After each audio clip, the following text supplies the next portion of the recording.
Today, class, we're going to work on lesson 4.3, which is on equivalent fractions. It states that two fractions that represent the same number are called equivalent fractions. To write equivalent fractions, you multiply or divide the numerator and the denominator by the same non-zero number.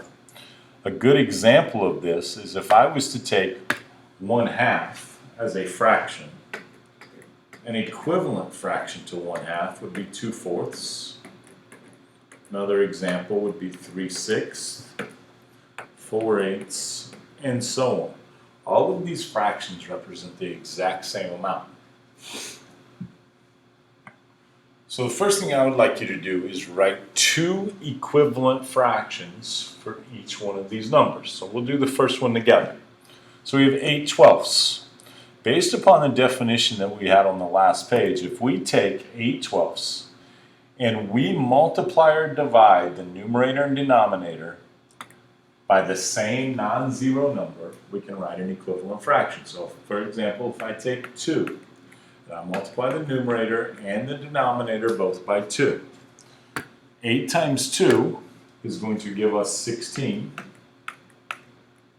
And 12 times 2 gives us 24. So 16/24 is the same, is equivalent to 8/12.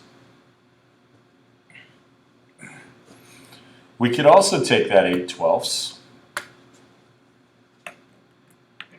and divide by the same non-zero number. So we have to think of a factor that goes into both 8 and 12. So we could use 2 here, or we could use 4.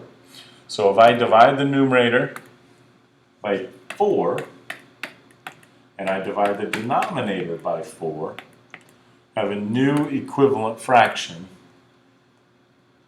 of 2/3. So we get 2/3 there. 8 divided by 4 is 2, 12 divided by 4 is 3. So we have 8/12, 16/24, and 2/3 are all equivalent fractions. I want you to stop the video real quick, and then I would like you to do the next two problems, then come back and check to see if you got equivalent fractions like me.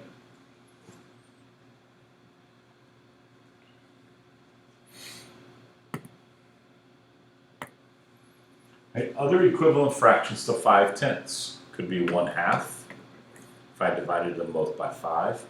Could be 10/20 if I multiplied both of them by 2. Could have been 50/100 if I multiplied both of them by 10. Lots and lots of other examples could be given, but there are 3. 6/9 we could have simplified or got an answer of 2/3 if we divided them both by 3. Multiplied them both by 2, we could have gotten 12/18. Multiplied them both by 3, could have had 18/27. Those are also examples. Let's move to writing a fraction in simplest form. When we write a fraction in simplest form, we want to get the greatest common factor of the numerator and denominator to become 1.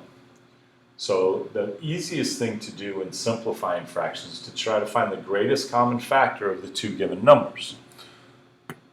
So in this first example, we have 12/30. So try to find that greatest common factor. Hopefully you're using your math facts. But you know, the greatest common factor for 12 and 30 is 6. So when we divide both by 6, 12 divided by 6 is 2, and 30 divided by 6 is 5. Now I have the fraction 2/5, which is equivalent to 12/30, but it has been written now in its simplest form.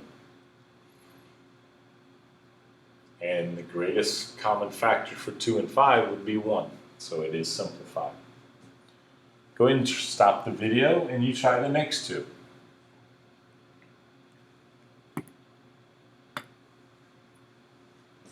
Okay. If I was simplifying 4/14, I would divide them both by 2. And we get an answer of 2/7. If I was doing the 28/49, using my multiplication facts, I know 7 goes into both of these. So 28 divided by 7 is 4. And 49 divided by 7 is 7. Do one more example here. If I had the numbers 12/16, maybe I didn't recognize that the greatest common factor was 4, but I recognized right away that 2 goes into both of these numbers, and I divided them both by 2. When I divided them by 2, I got 6/8. Now, right away I recognize that 6/8 is not in its simplest form because it has the greatest common factor of 2. So we need to divide by 2 again.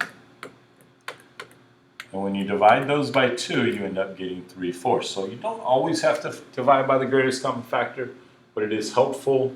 And if you do, you only have to divide once. And you know the answer will be simplified. Last thing we're going to take a look at is simplifying variable expressions. I love these letters. Okay, love the variables.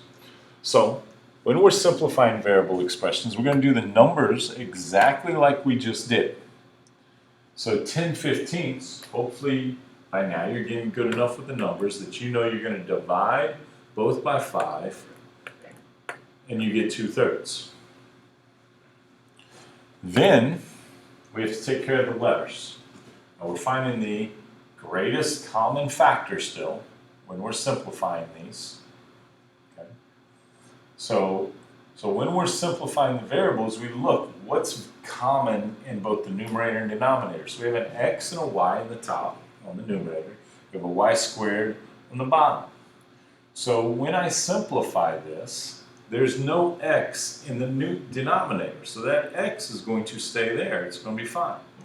Well, we have a y that's common in both. So this y will cancel one of the y's on the bottom. So now that power to the second power of y, so y squared, which is the same thing as y times y, one of those is gone.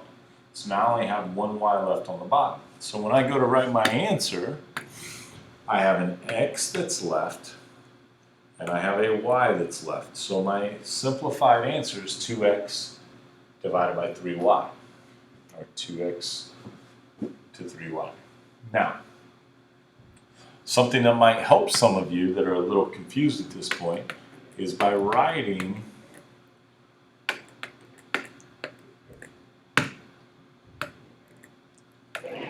all of the letters out. So instead of having y squared, I write it y times y. Now, when I simplify the numbers, we divide that by 5 and we get our 2. Divide the bottom by 5 and we have 3. So that's our new number, as you can see in the answer. Now the x's have nothing to cancel, but we have a y that's common in both the top and the bottom, the numerator and denominator, so we can cancel those and just be left with that y. So we get 2x over 3y. Stop the video and try the next one, and then come back and check your answer.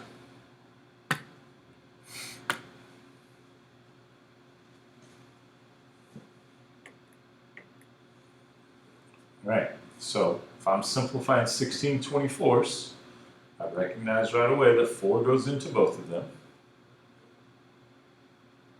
So 16 divided by 4 should be 4. 24 divided by 4 should be 6. Oh, I made a still easy mistake here. Didn't use my greatest common factor, but that's okay because I can still divide both of those by 2. And I'm going to change this to 2/3. So our numbers would be simplified to 2/3. If I would have divided by 8 the first time, which would have been the greatest common factor, I would have gotten 2/3 to begin with. Now we do the letters. So we have a b and a b squared, b on the numerator and a b squared on the denominator. So I could cancel that b out and cancel one of those b's. So I'm only left with a b on the bottom. C cubed is the numerator and c is the denominator. Cancel that c. If I cancel that exponent, I lose one of them, so now that exponent becomes 2, so c squared. So then what's left in the numerator, we have c squared. In the denominator, we have a b left, so 2c squared over 3b. Give your homework a try, page 187, 188, 12 through 36 the evens, 42 to 46 the evens, and 56 to 62 the evens.